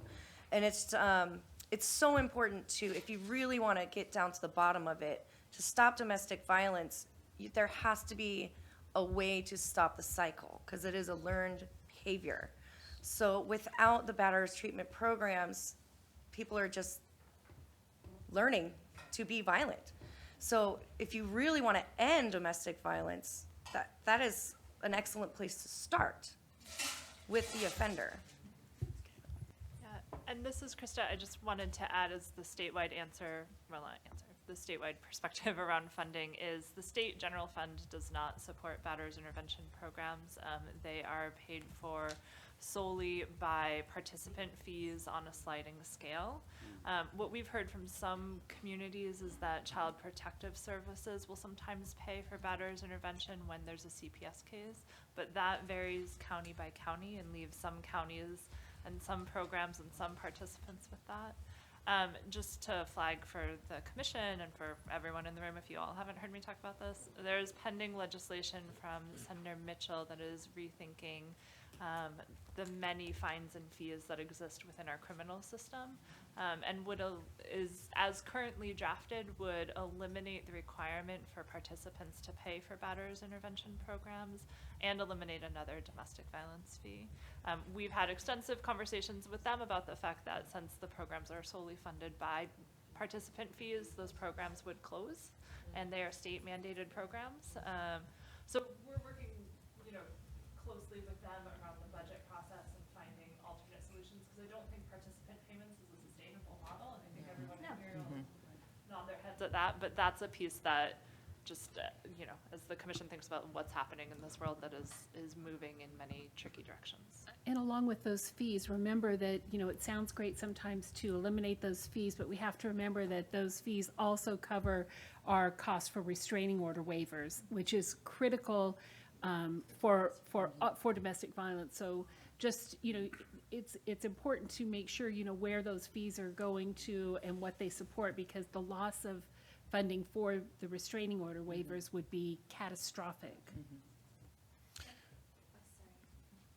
Did you guys have a follow-up to batterers intervention? Okay, you did? A little bit. Okay, so Paul, Ethan, then Lewis. I'm Paul Durenberger. I work for the DA's office in Sacramento County, but I've been involved in the Family Justice Center movement since 2012. I also run their Camp Hope program in Sacramento, so I take kids to camp every year. I have been working with our batterers intervention program in Sacramento, which is kind of broken. One of the problems with batterers intervention is that the funding, it comes from clients, but many clients are indigent. Right. And then courts find them indigent and say, you don't have to pay. And then our programs are supposed to just suck it up and give free services. And there's only a limited number of programs that are certified to be able to give the program. And they can't take in all of the indigents and still survive. So there has to be some fund to fund this program.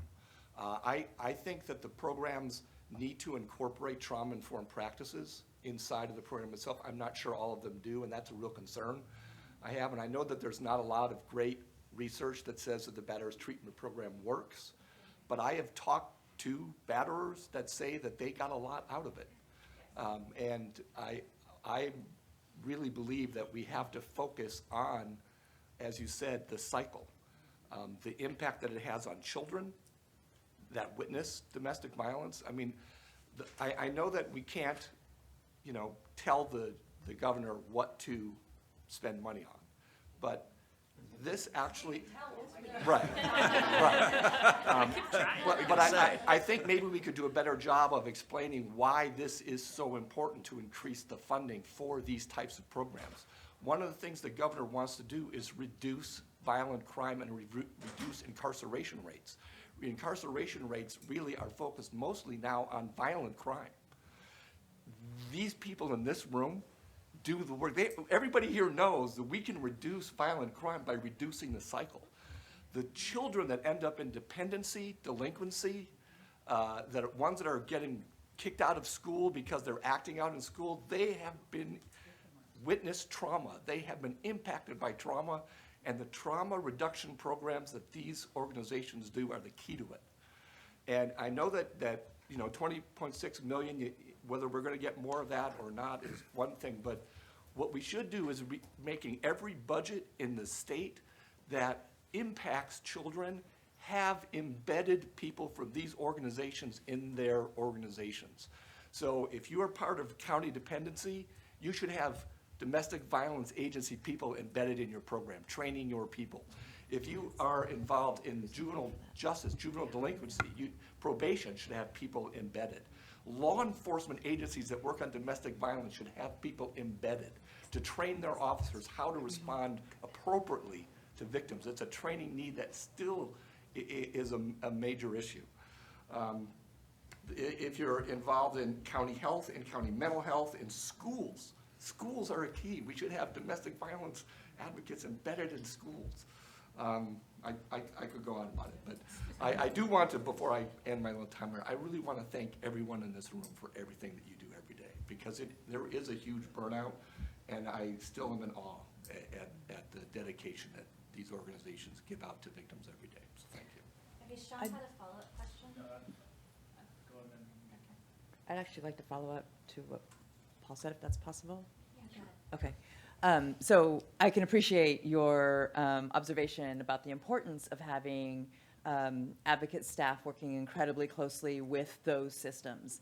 And I can tell you, and I know I'm not the only organization at this table, we've done that when there's funding available.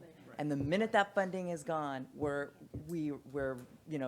releasing staff, we're closing those programs, and that has happened to us at least on 4 different occasions. And at the same time that happens, every single person around those tables, whether it be at our CSD, that's our local CPS, and in our law enforcement, each time they talk about the impact, and we have the data about the impact of the positive things that are happening as a result, especially in the child welfare system, when there is advocate staff from the domestic violence agency. But that is a program that is 100% no funds for.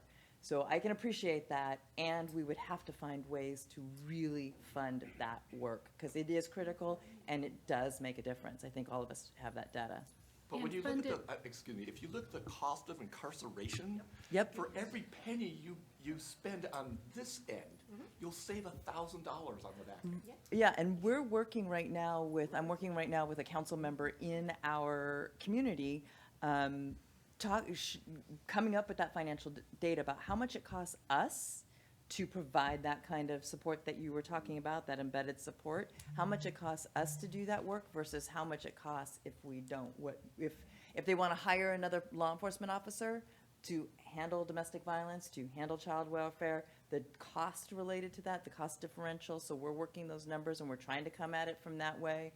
But people do not communities do not understand the complexities around it. They think law enforcement can do it without us. They think CSD can do it without us, and we know that it does not. Or hospitals can do it without us, and we just know that that's not.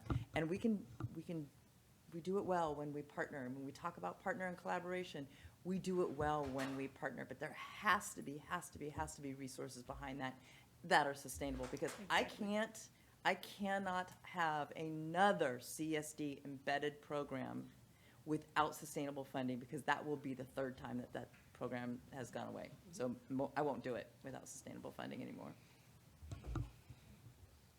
Okay, so Ethan, then Louis, then Sean, and So, oh, okay. So I have a question. First of all, I want to echo what Paul said, that I thank you for all the work you do and for being here today, because this is really helpful, I think, to the commission as we go through this process. So thank you for your time in coming. I have a question which I think may cause some disagreement among some of you, I'll be honest, and that is the equalized DVAP funding. This is obviously something the commission could, if it chooses, they could wish to, if they wish, they could choose to make a different recommendation about how DVAP funding is distributed. So I think it would be really helpful to hear some candid conversation about should the DVAP funding be equal to all of the recipients? Should it not be equal? And if it should not be equal, what formulas or metrics should be used to apportion it? I know that I hear the argument there should be more money, but no matter how much money there is, it still has to be divided somehow. So I just wonder if I can sort of throw that out and ask people to comment on, should DVAP funding be equal? Should it not be equal? And if it should not be equal, how should it be apportioned? And you can't say that your group should get all of it. I didn't get the order, the mic slided up, so I think. I pushed my button and Lewis's light went off. I'm good, go ahead. Oh. I just noticed it. Answer Ethan's question first, and then we'll go to Lewis and let him have the floor. Okay, so I think it was Jeannie's. Okay. That's Oh, me. sorry, Anastasia's, and May. I think May was first, Anastasia, And then, what was it? Keely, and then Yasi. Okay. May was- I think I Feels heard like you. Wheel of Fortune. Family Feud. I was on the domestic violence funding formula work group that looked at this issue a few years ago. Other people in the room were. I was also on the rape crisis funding formula work group that had looked at that years before. And this is one of those things I was talking about, where when you folks are asking what if, we actually have a model to look at what happened when, because this is how rape crisis funding works. And I mean, you've got some inside information on that too. So trying to be really brief, the way rape crisis funding works is there is a baseline funding that's given to all agencies, and then off of their required objectives, their counterpart to the 14 objectives, there are weights given to the number of ticks that you have in each of those boxes. And then all of that goes into allocating how the pot of money will be distributed. The funding formula as it is now has not been applied, I don't believe, for more than 10 years. So right now, rape crisis agencies are getting money based on not what their service trends are now, but what they were more than 10 years ago. And there's a reason why it hasn't been applied. When we were working on the work group and looked at, number one, revising what that formula was in a way that made sense for current trends, and then two, looking at applying it, because the pie isn't changing, it's still the same size. The changes that applying the funding formula would make would have resulted in some agencies closing, because they would have dropped below a sustainable amount to be providing rape crisis services in their county. Because of that, the work group decided we cannot apply the funding formula again. We cannot make changes. It would be devastating to the field if we did that. So any change that you want to, and I was part of, and again, folks in the DV, on the domestic violence work group, knew that experience. A lot of us are dual funded and did not want to repeat it. So if you look at any method of trying to figure out population, the cost of service, whatever, we talked about all of that on the DV work group, think about the lesson from the rape crisis field to ensure that you don't replicate it. So I'm Anastasia Snyder. I was also on the funding field. I'm a DV shelter only. And we really looked hard at what metrics could we, and we really came to the conclusion, and it was an incredibly well-represented regional, across the state, size of programs work group. And we looked incredibly hard at how could we, what would work? And every single time somebody from a large urban area said, well, we have this many population and we do X and blah, blah, blah, the rural population was able to say, yes, and these are our impacts. And there was no way to balance those impacts out. And numbers, if you're going to say, well, they provide services to more people, well, what is the percent? I mean, we couldn't, like, is that percentage higher than the number of services, say, the rural community provides, percentage higher of their populations? Like, how do you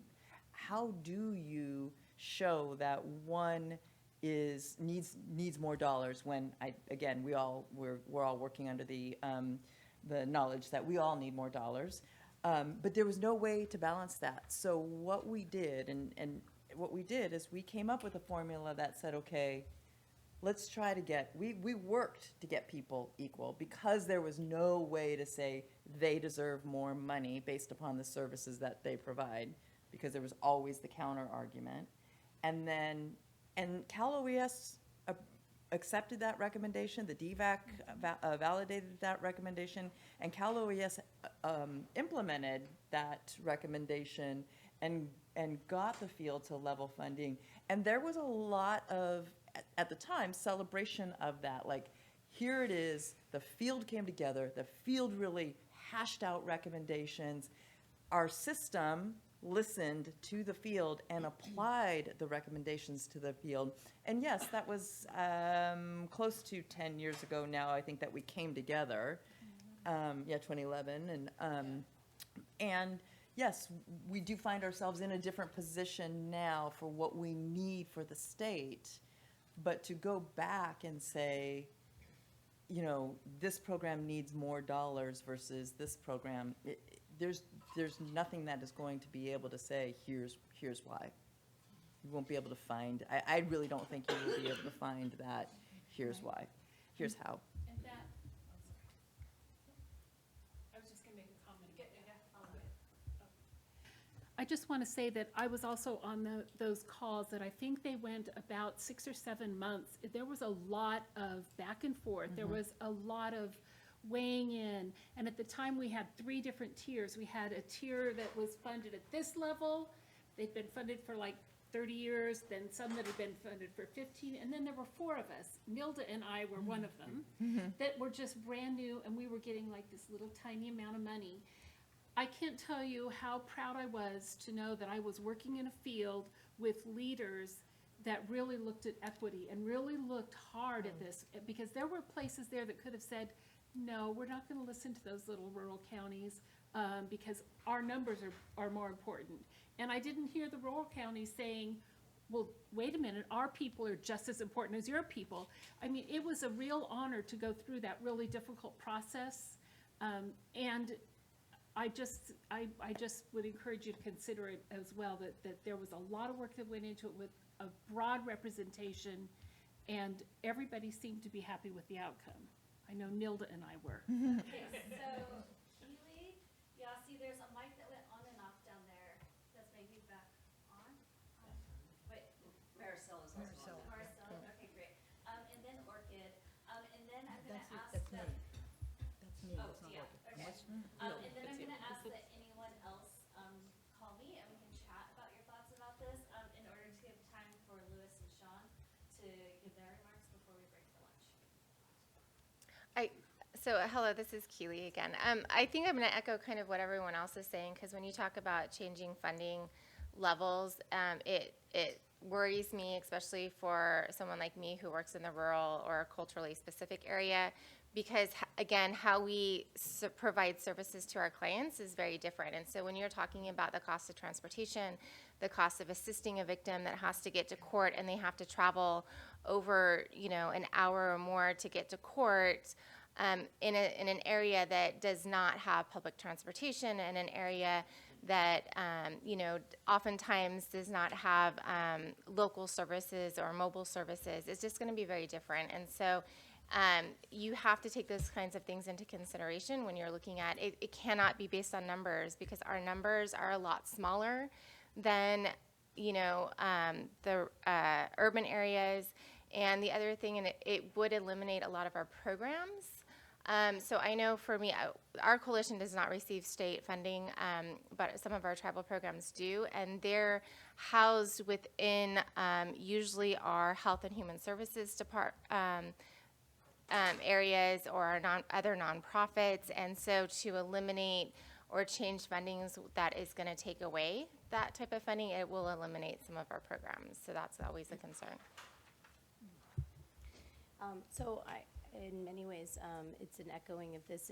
Unlike, say, a fee-for-service, there are no diagnostic criterias for how individuals are screened into safe homes. And I want to also acknowledge that each safe house has the discretion to decide the efficacy and the skill base of their staff who are working in those settings. I'll say for us, as an example, we are an organization that is very comfortable working with individuals with psychiatric disorders, individuals who have severe mobility challenges, individuals who need ASL support. Not all facilities, not all homes are capable of doing this. And so that also means the time spent with an individual is significantly longer than, say, with a person with whom you could do insight therapy, who maybe perhaps, ran into tough times, now is looking for a place to go until they have a stepping stone to the next thing. A lot of the individuals that we will choose to serve are individuals who are generationally on subsidy. These are not going to be folks in 90 days you're going to be able to turn around and make self-sufficient. And each organization, for better or worse, gets to choose, right, where their area of competency is in that. So this is not, there's no nosology by which one can decide, what is our organization going to do or not do. And the reality of this situation is people of all backgrounds, all socioeconomic experiences, people with all kinds of education, everything can experience domestic violence. So if one organization is really competent at serving one community, the nice thing is there's another organization somewhere else that's really great at serving a different community. And so there's just, that starts to create an impossibility, if you will, to say that there's a dollar and cents to how the work is done. And I will also say, look at the foundations. A lot of the foundations have really begun to recognize that a fee-for-service or creating widgets that are really rather arbitrary to the work itself isn't actually helping people come out of trauma. It's forcing organizations to spend a whole lot of their time figuring out or pulling all the tricks, as May said, figuring out how can we say that we're doing this thing specifically as we think they say we should be doing it. That's the other thing. There's a lot of ambiguity and vagueness around what are the expectations. A lot of the times just trying to sort of ascertain, like, what are we supposed to be able to do through this grant? And how one staff person at Cal OES might interpret that language versus another person at Cal OES and how that might be. So even just the directives that are given to each of us might be different. So it would be nigh on impossible to create a way in which everyone looks the same, or in which the number of people you serve becomes a dollars and cents value. It really is just not. There's no parity in the equations. Yeah, I echo what Yossi just said. I think one of the things to be careful of is the field is already competing with various social issues, and so to compete with one another for funding that's necessary would be extremely difficult and, quite honestly, very silly, especially as you're looking at what is the state's response to domestic violence and interpersonal violence. And so I think really maybe stepping back a little bit and going back to Virginia's point is, in what areas, right outside of the field, because we already know we're underfunded, we're all responding very differently to a very complex issue that actually is at the core of homelessness, child abuse, substance use, and so really looking at how all of those other issues, integrating our services and partnering with domestic violence providers in their areas.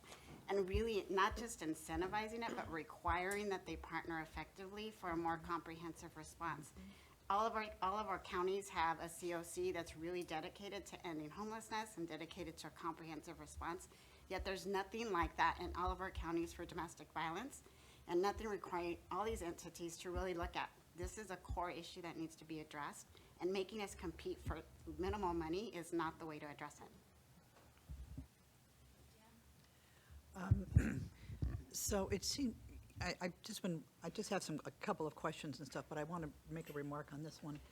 If you're going to ask, there are 3 former legislators on the Little Hoover Commission, right? And so we have some idea of what it's like to go through the legislative process, and particularly around the state budget and stuff like that. And Ethan asked a question that, from my perspective, is really important if you're going to come in and ask for more money, okay?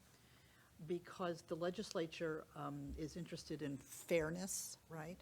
And each one of those 120 members wants to represent their district, that kind of thing. And so they're always arguing about this balance that you're talking about, all right? But numbers matter, okay? And so I've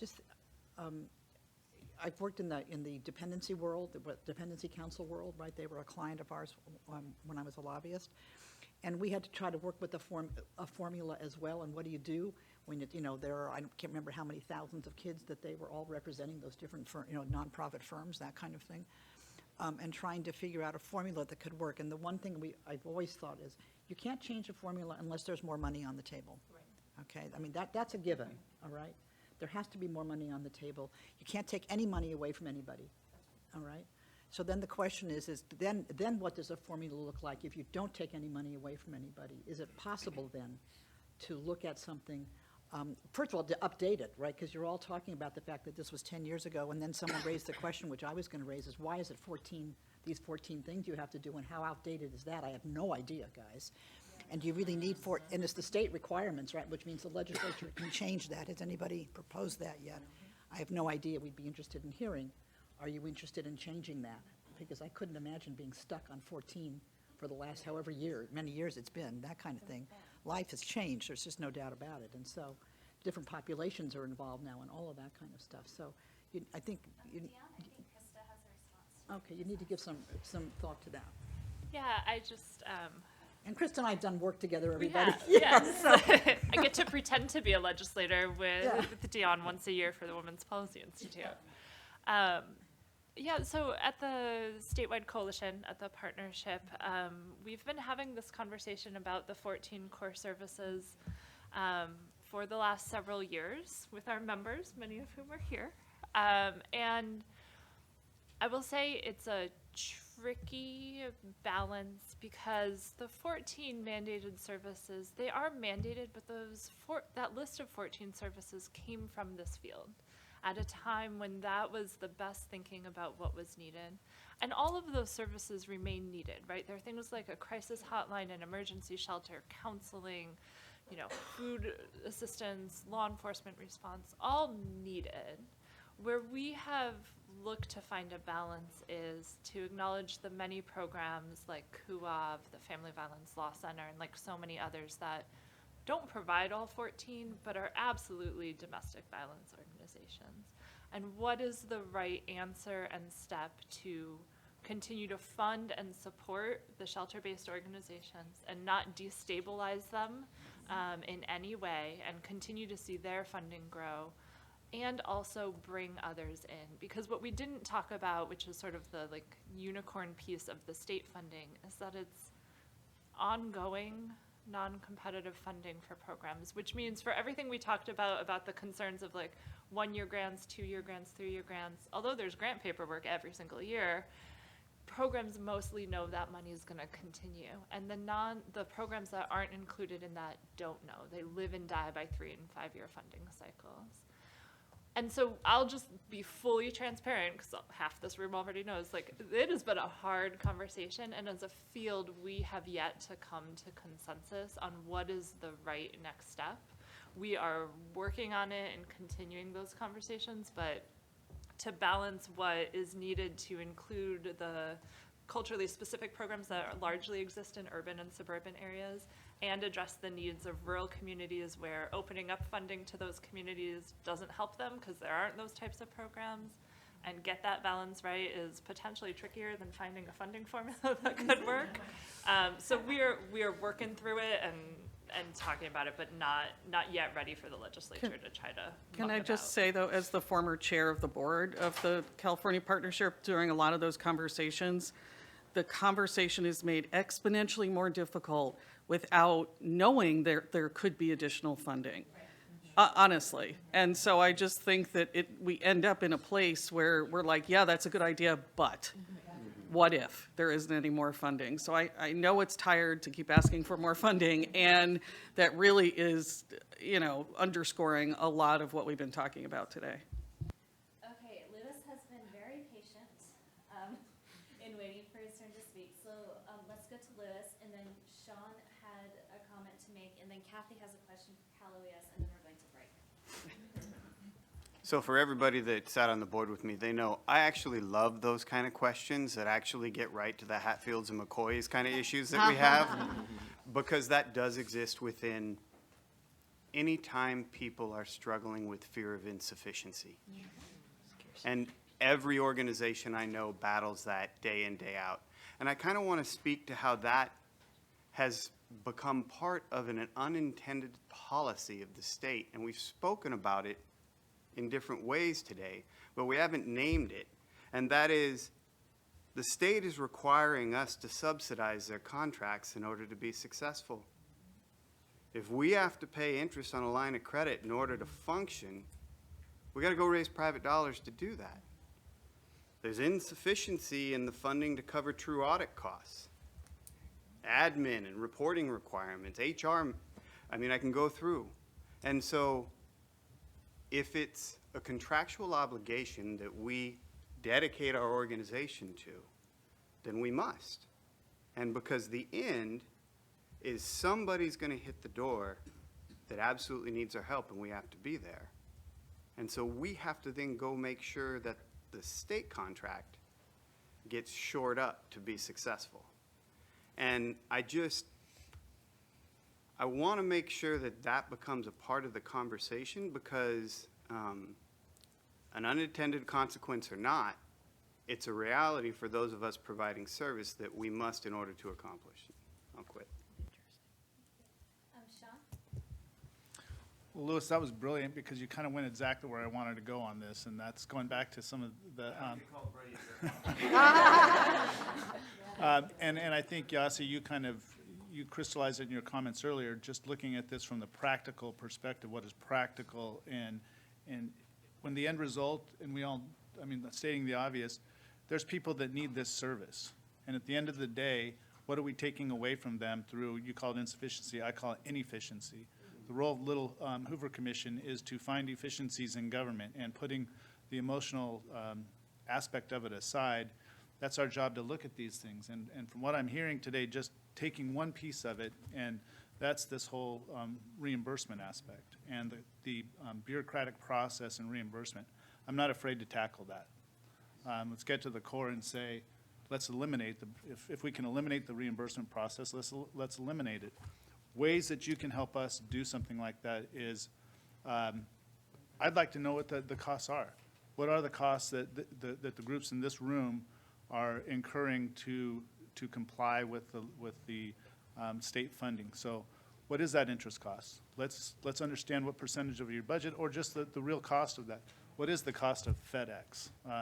What are those real costs, so that we can present that to, in our report, to say, here's the cost, this is what it's actually costing these organizations to get funding. So in order to get $500,000, if you're spending $100,000, that $100,000 is not getting to the people that need it. So, so from my perspective, that's what I'd like to see that, and include in that some audit response costs. And if there is a practical way of addressing the reimbursement aspect of this and making this more, and you talked about streamlining, and I applaud CalOES for trying to find ways to streamline, but here's one way that this could be streamlined is, if you are an organization that applies for a grant funding and that grant funding is approved, they should get the money.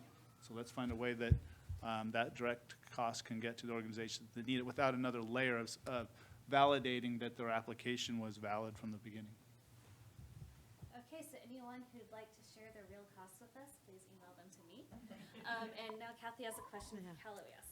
Yeah, Janine, there's really and we've heard it not just today, but even before, that people really do appreciate who they work with at Cal OES, and the personnel they work with.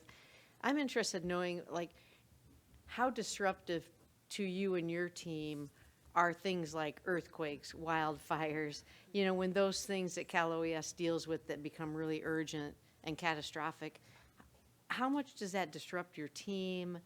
And if it is disruptive, but we are going to keep this at Cal OES, is there a way to protect your team from that disruption so you can keep doing this work?